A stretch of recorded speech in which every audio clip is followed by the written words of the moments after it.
Welcome to GRN, the Growth and Resilience Network, where every episode brings you targeted stories and strategies about professional and personal growth and resilience. Hi, I'm Steve Piscitelli, your host, and I'm coming to you from my world headquarters here in Atlantic Beach, Florida. Today's podcast is a bit different than the previous podcast episodes. This marks the second anniversary. We move into our third year of the Growth and Resilience Network podcast channel. Now, over the past few months, I've gone back and listened again to each episode, and I've pulled a takeaway gem or two from each. Now, consider this a time capsule of our first 2 years and my 25 plus guests. And my goal has always been to provide you with upbeat and positive episodes with everyday people who share their stories about growth and resilience. So I appreciate you listening and sharing these podcasts. Now I'm going to start this episode, this anniversary episode, actually with my first podcast guest, songwriter and entertainer, singer, Mike Shackelford. Also, you'll hear from retired chaplain Don Lynn, and then my most senior guest, Dr. Frances Bartlett Kinney, who just celebrated her 100th birthday. Now listen closely, and you're going to hear a theme. That of respect for the people in front of us. Yeah, you have to be prepared. I mean, you don't want to paralyze yourself, right? But you have to think it through, like immediately. If something goes wrong, I mean, if a fuse, that in preparation, I would recommend to anybody that's going to go into a public speaking venue or a singing venue or whatever, make sure that you're prepared for if something goes wrong, the power goes out, or the projector doesn't work, teleprompter doesn't. Be prepared so that the crowd won't see you panic. If you don't panic, they won't panic. I made the mistake one night of walking off stage early in the 1970s, and the guy who helped me and my buddy Kent Lindsay get started in music, I walked off and said, "This crowd sucks." And he goes, "Whoa, wait a minute. Nobody comes to a show, nobody comes to a club wanting to hate the band or hate the music or hate the performer or the speaker. It's your job to make them like you. Find a way to make them like you. Find a way to make them understand what you're doing." That's powerful. Yeah. I mean, it was like, and it meant the world to Kent and I. So what we would do, we would go to every gig we would go to from that point on the road, at home, find tables of people, once again, who were engaged with us via eye contact, and go up and introduce ourselves. "How are you? Nice, thank you for being here. It's good to see you."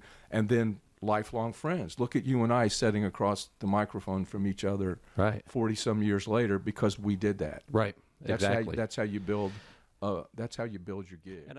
Whoever you're going to stand in front of, they're there to be either entertained or informed or to feel better. If you're speaking at a funeral, if you're speaking at a wedding, they're there to gain some knowledge. Excellent. From you. If I'm a patient and you come into my hospital room, as the chaplain, would you immediately say, "Let's pray"? Oh, Lord, no. No. To minister, you sort of with people. You don't get religious. Matter of fact, the last thing you want to do is talk about church. Really? And religion. You talk about the person and their needs. It's not about you. It's about the person in front of you. Wow. You try to help them understand who they are and what they're about in this sometimes painful setting. Mm-hmm.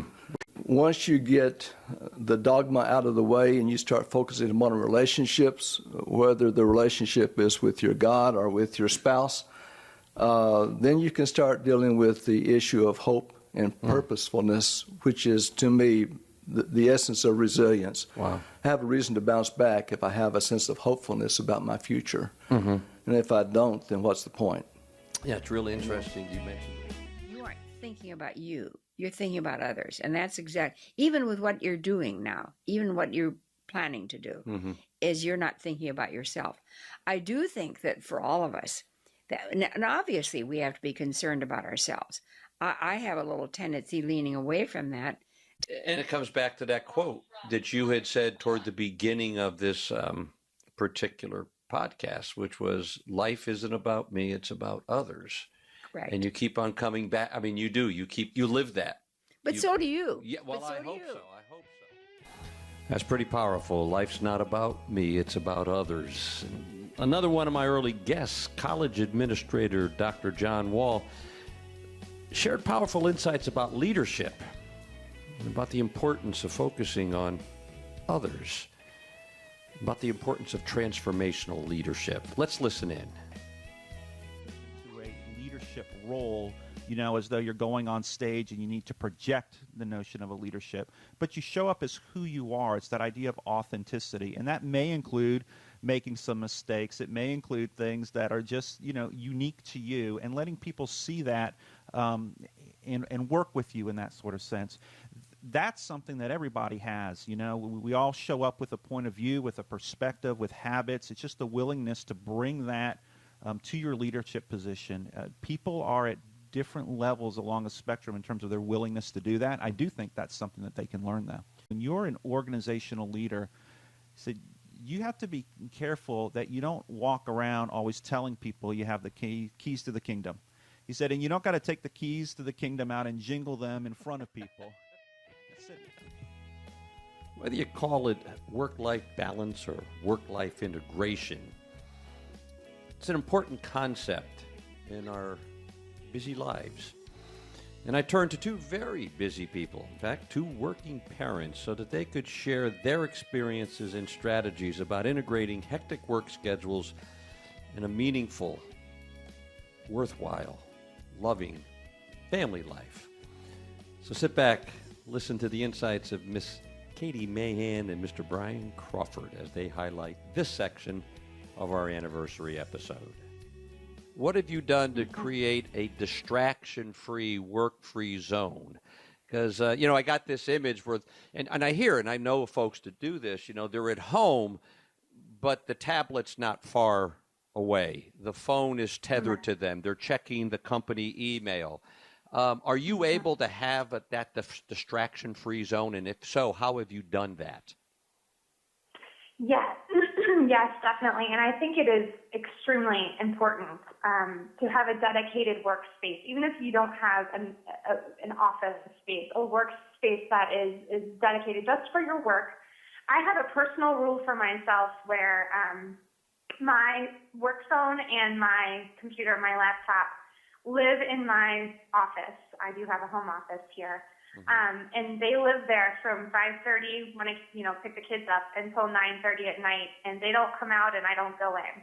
Because I really do think that there needs to be that time to decompress and to focus on, my kids. And for me, if my work was close, it would be a distraction. So I literally lock it away and I don't touch it until they're in bed, and that's only if I absolutely.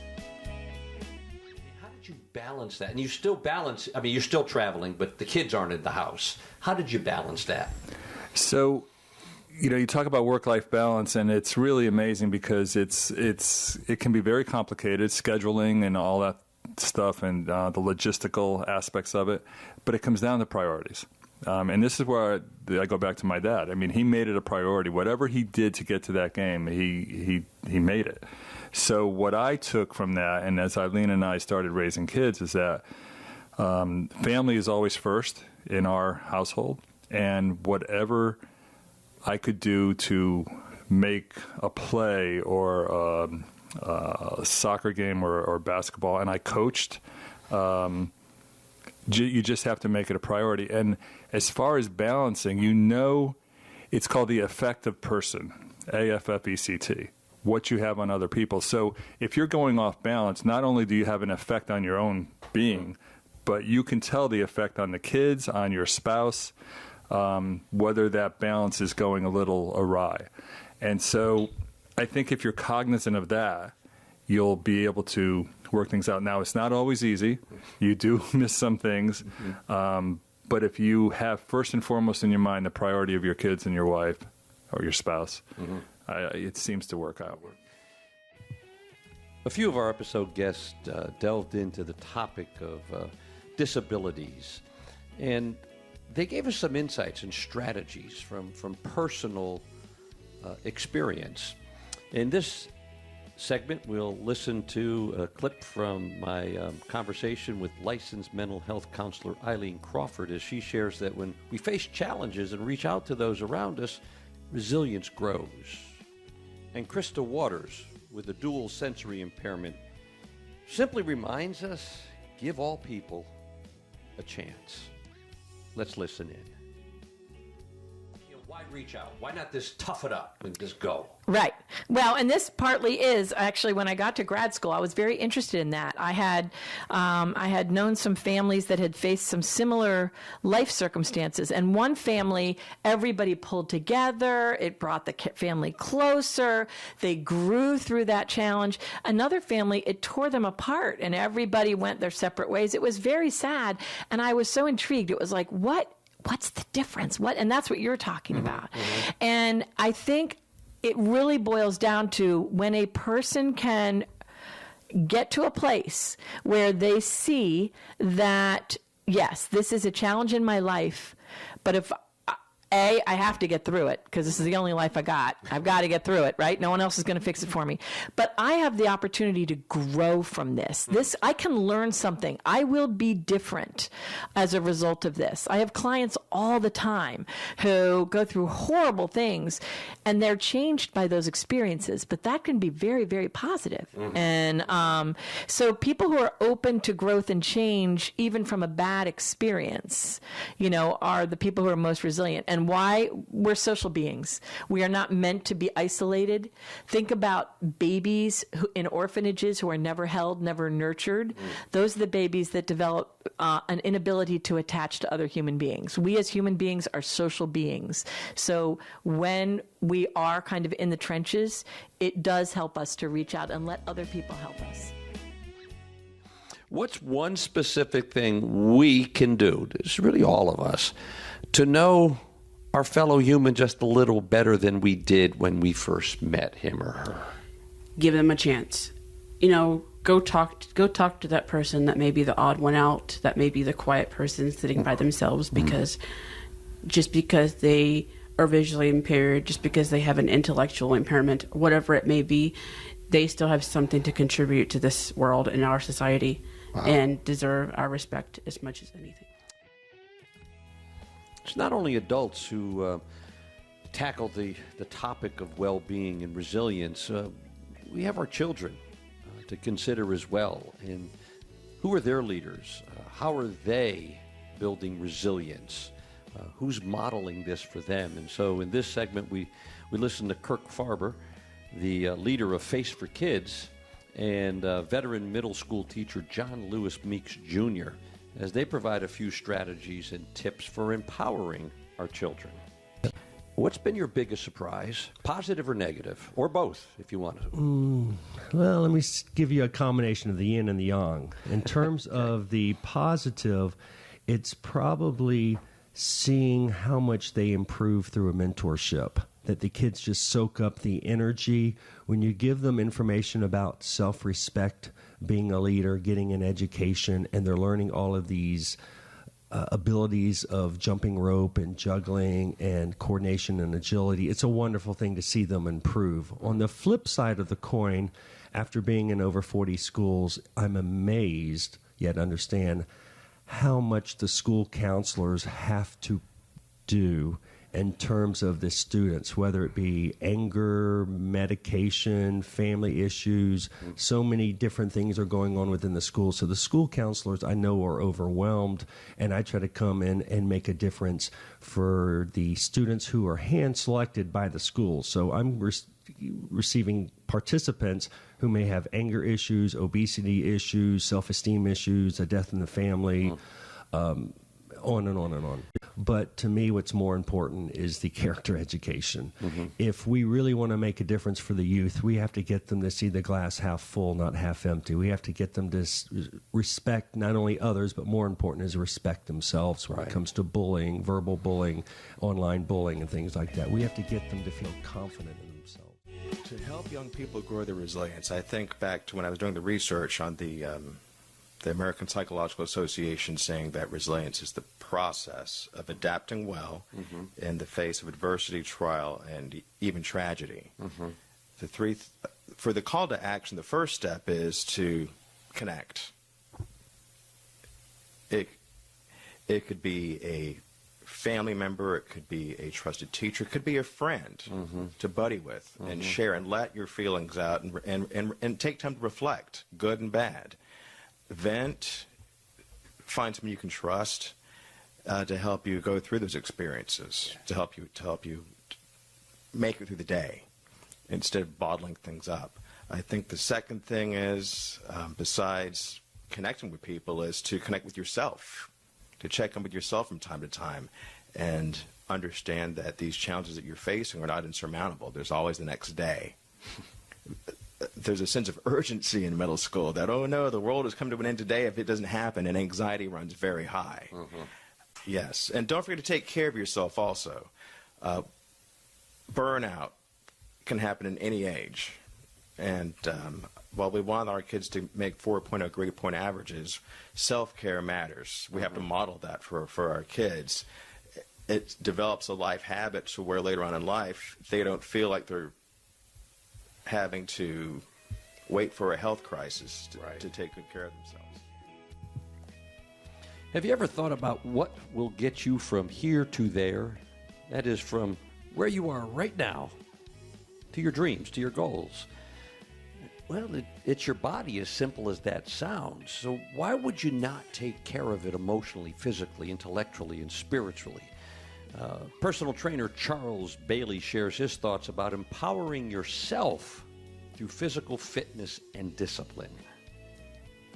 The mental approach of it is, don't beat yourself up if you fall off the wagon. That's powerful. Always jump back on. Yes, yeah. You know? And it's being mindful. It's the only way we tend horses, man. Yeah, and it's being mindful of your own body, and that sometimes that's making sure that you've had your regular checkups, so that, a doctor is aware of what's happening to you, and then you got a trainer, so you've got all these different. That's people. the point. That's the center core right there. How do you walk around in something you were born with and not know anything about it, or even be aware of what affects it? Over the past 2 years, I've had the opportunity to share the microphone with impressive and accomplished individuals from various callings. Now, here are 5 women who share insights about personal drive, about growth, about resilience. First, you'll hear from producer and entrepreneur Pepper Lindsay, followed by community leader Christine Hoffman, public radio producer and on-air personality Melissa Ross, and finally, 2 award-winning professors, Emily Moore and Laurie Dees. And I also think people need to, what is success to you? Is success tons of money? Is success having a good reputation? Is success doing projects that you feel good about? All the above, 1 or 2? I mean, I think you really have to determine what success is. At least for me, look beyond what's happening right now. What are your goals? What is it that you want to do?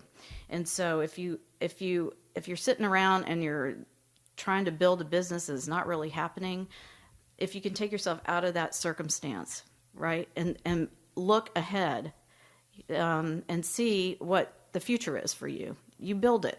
Build what you see. And it takes time, it takes effort. Think about those positive things. Think about where you want to be in the future. Think about that, and don't dwell on your lack or what you don't have right now.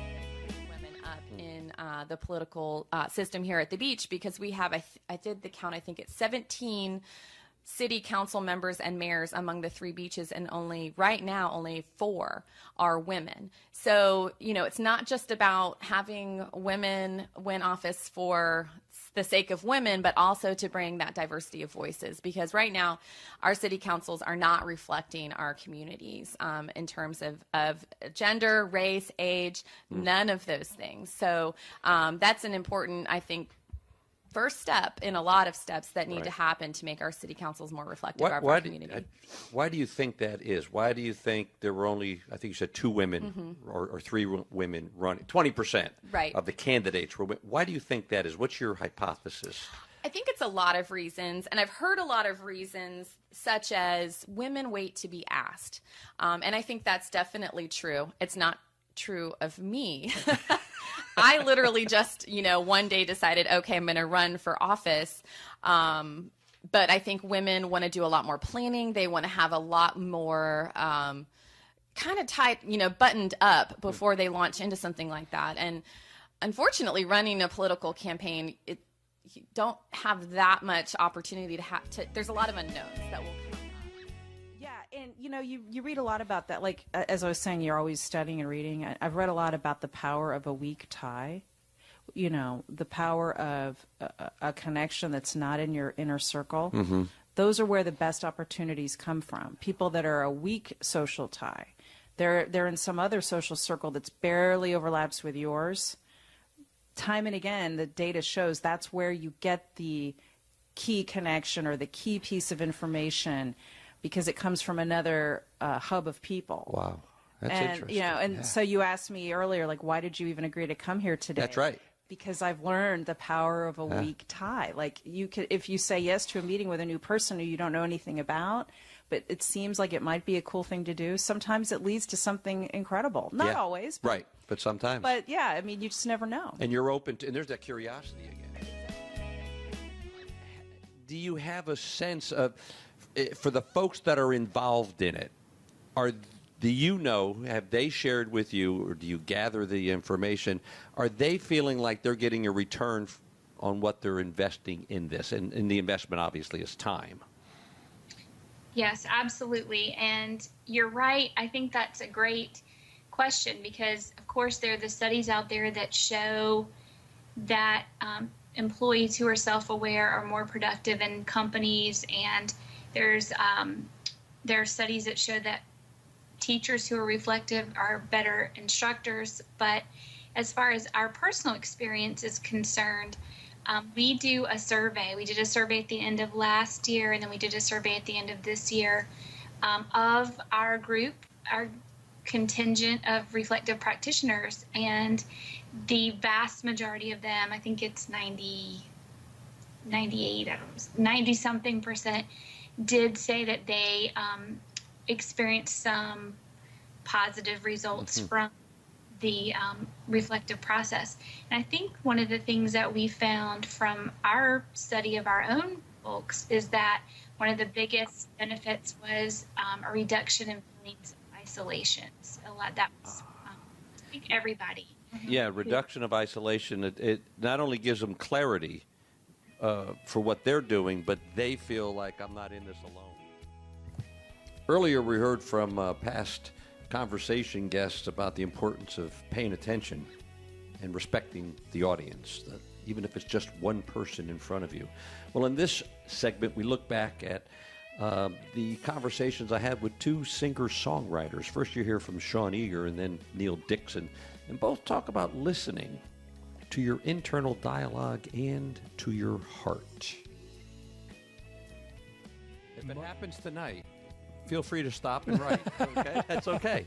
Well, but that's why I try to record every thought that seems to have some kind of value to it. On my smartphone or on a tape recorder or writing it down, I try to document that as often as possible. And then for our younger, well, again, it's not even younger. Maybe our younger in years and also younger in the process of creativity. A few recommendations on how to capture these thoughts that all of a sudden hit you. You're riding down the road, or you're sitting in church listening to a sermon, or you're watching Monday Night Football. I mean, what are some little techniques or strategies that you use besides your smartphone? Well, that's the problem. There's not a strategy for remembering that. The thought crosses your mind at 8 a.m., and if you don't have some way to document it, it may not come back the same at 4 p.m. Some of the words might still be there, but the melody line is gone. Wow. Yeah. And that's what I'm saying. For me, it's a nonstop internal dialogue. And thanks to the teachers I had was challenge yourself on a regular basis to do something, anything outside of your comfort zone. And that's number one. Number two is accept criticism to your mind, but do not show it the road to your heart. Criticism could be a wonderful thing, but if you dwell on it, then it will stymie your creativity like mad. Give your imagination the freedom to wander and document its travels. That's it. You are a wordsmith. And I just love that. Accept criticism to your mind, but don't show it the road to your heart. That's powerful. We spoke earlier about John Prine, and when I heard John, Steve, I saw him in Atlanta the first time at the Fox Theater, and his opening act was a 9-piece band called Delbert McClinton. Oh my God! And Delbert comes out, and I didn't know at the time. I didn't know who Delbert was, and I sure didn't know who John Prine was. A friend of mine was turning me on to this, and Delbert came out, and I said, "Wow, now that's some country rock blues at its best there," and he was just wonderful. And then Delbert left the stage, and I said, "I don't know who this solo guy is." I said, "You might want to pack up."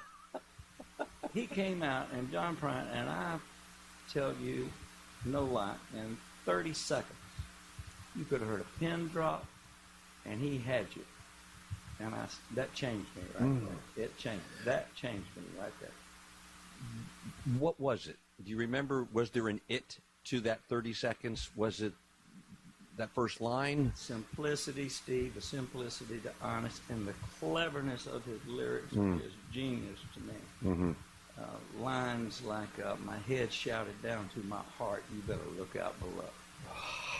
Now that was genius to me. I just really enjoy stuff like that. Is there a top three that, from Neil Dixon's perspective, from all of your years doing this, the legacy that you're leaving as an entertainer and as a songwriter and as a friend to so many people, if you're talking to some young person, what would you tell him or her?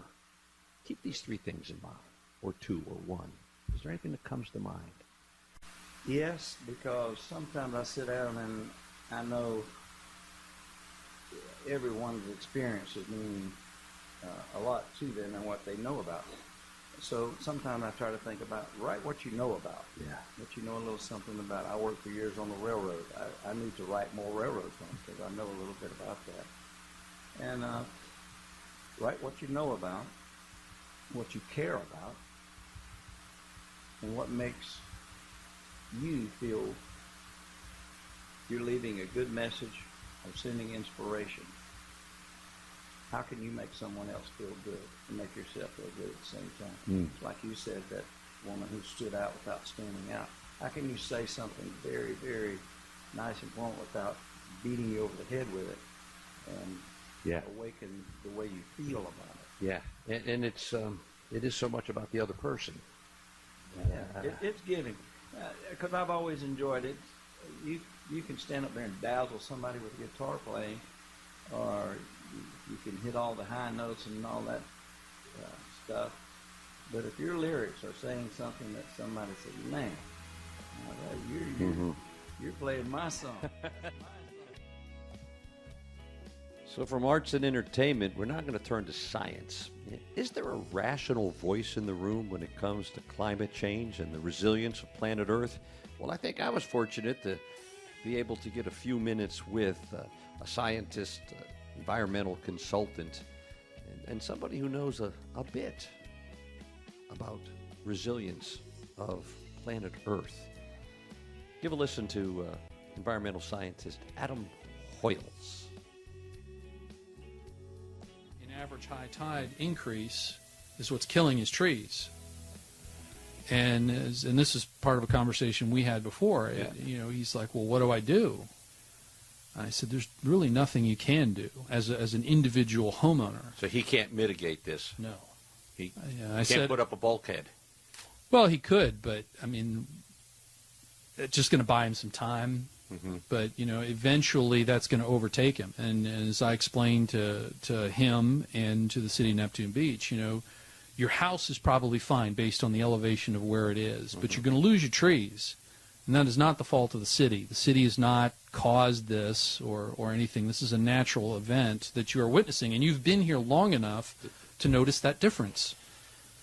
So the homeowner wasn't crazy. He was observing something very real. He just didn't understand the cause. And of course, the easiest cause is a city that he can call and complain to. And as I told him, he says, "Well, what should I do?" I said, "Well, let me put it to you this way: your house is probably fine. When you pass and will this to your children, they might get a viable house. I said, but I strongly doubt your grandkids are going to get a house that can be lived in. So this is really about the legacy Yes. that we create. So what's the charge you would leave them with when it comes to this issue of climate change? Reach out to your legislators, local, state, federal. Let them know that this is important. And it's not, from my perspective, it's not something that only affects Republicans, or, I have people ask me, do you believe in this? It doesn't matter what I believe. It's happening. Right. And people need to start connecting the dots and reaching out to their legislators and saying, this is important to me. So it's not a Republican issue. It's not a Democratic issue. No. It's not an independent issue, a libertarian issue. It affects issue. everybody. It's an issue. It's an issue. And the clean energy plan is a good plan.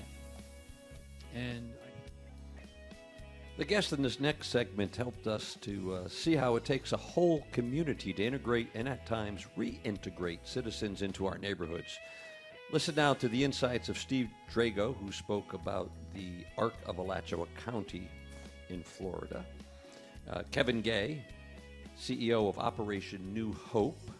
Maxine Ingram, who reminds us that homelessness impacts children as well as adults.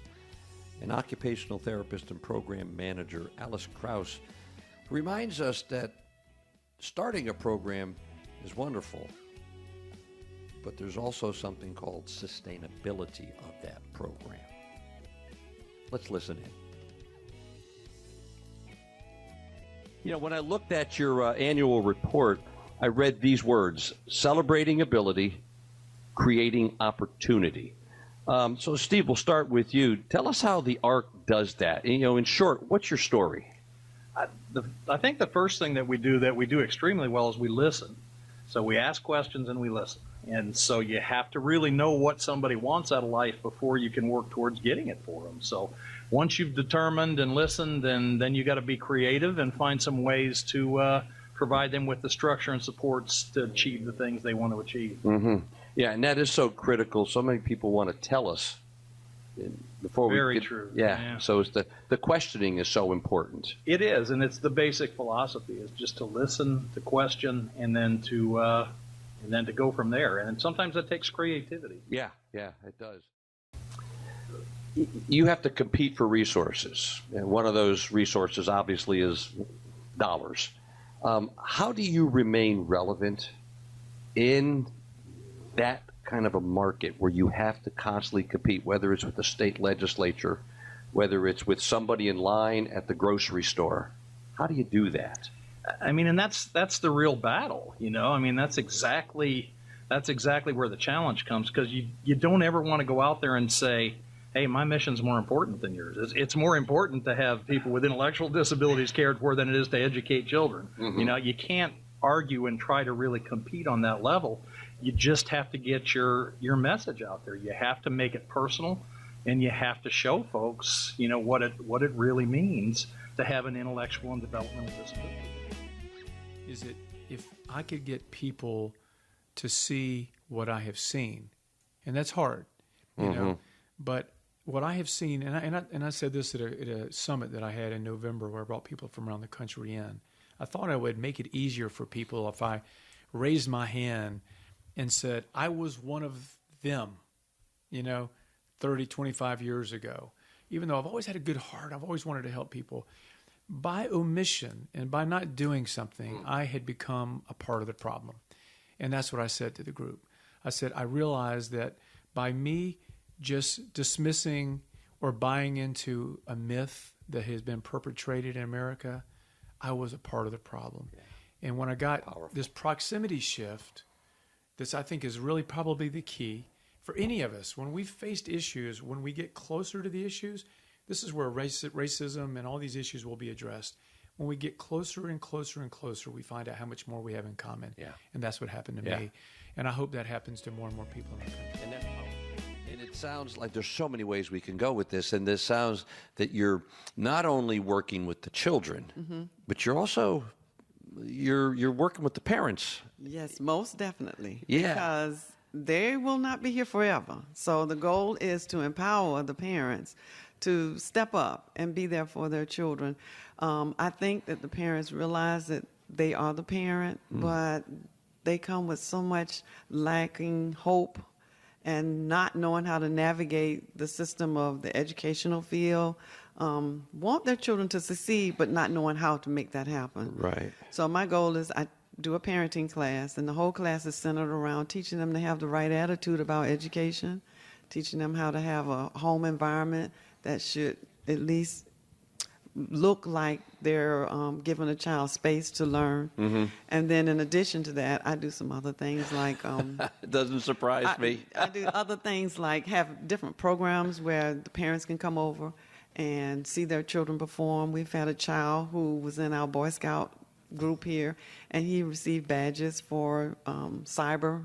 He went online and did the whole cyber badge with the Boy Scouts, and so we celebrated that. We had all of the parents come over and we clap and we boost the children when they do well. So that's my way of helping the parents see that they can be a part of their children. Age range for your children? My children that I'm responsible for, from birth to age 17. Wow. There. It is amazing, and we're very unique across the country in that we have been sustainable. So when I proposed this program in 2006 so that we could open in 2007, that was a directive that I was given from our board of directors and executives, that this was to be sustainable, that they were making a commitment forever to the community in this program. Because when I went out and held focus groups and things like that to try to figure out where was the need, where was there an unmet need in the community, people said, yeah, we've heard this before. Somebody comes and somebody goes. Somebody opens a little program and then they close down. Yeah. So really our executives and our board of directors made a commitment to keep this program up and running and budgeted forever. Yeah. So I give all the credit to them for the sustainability of this program. But you did mention something very important, and that is my team. I have an incredibly hardworking and dedicated team. And they completely understand and integrate the vision and mission of the program. They are not occupational therapists. It's based on an occupational therapy frame of reference, but they fully get it. Another one of my early guests in the first year was newspaper feature writer and reporter Matt Sergel. Now, Matt reminded us to stay curious and to listen to the story of those around us. And we have to remember that each of us has a story.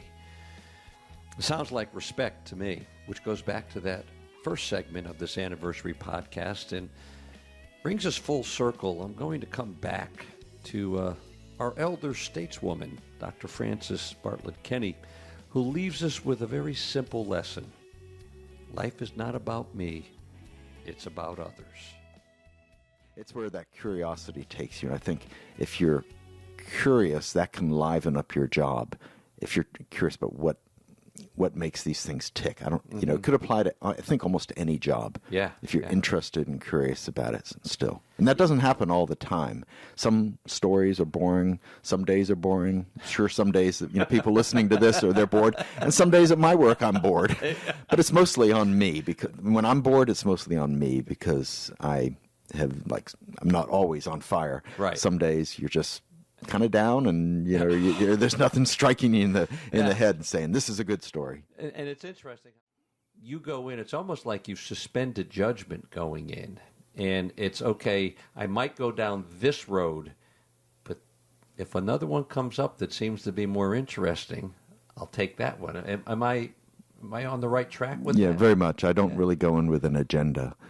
I like to see where it goes, and I don't know how that might be applicable to people. It's just suspending judgment, seeing where you need to go with this client or with this person you're interviewing, or the student in front of you, yeah. And seeing where their story needs to go. Mm-hmm. Yeah, everybody has a story. Yeah, everybody has a story. Are you looking to the future still? Now you must remember that life is not about me. My whole theme is life is not about me; it's about others. That's correct. So you're not going to say, 10 years from now, 5 years from now, or what did I do 20 years ago? No, my job right now is to help others. and what I can do that I'm capable of doing. And goodness, people are helping me all the time. But that is my theme. Mhm. Life is not about me. Life is about others. And I want to give a shout out to my good friend Billy Bowers. He has been on every single episode. You don't see his face, you don't hear his voice, you just get to hear his music. Please visit his website at billybowersjax.com. That's Jax, billybowersjax.com. So there you have it, folks. The greatest hits, if you would, from the past 2 years. Thank you for being loyal listeners and for choosing to join us today. Without you, there is no Growth and Resilience Network. Please continue to share and go to iTunes if you have a chance and leave a review. That would help this podcast in its sustainability. And visit my website, stevepiscitelli.com, for more information about upcoming conversations on the Growth and Resilience Network and about my programs and other resources for your personal growth and resilience. Until we meet again, either virtually or somewhere in person around this great nation, this is Steve Piscitelli from my world headquarters here in Atlantic Beach, Florida, reminding all of us to choose well, live well, and be well. Bye-bye, folks.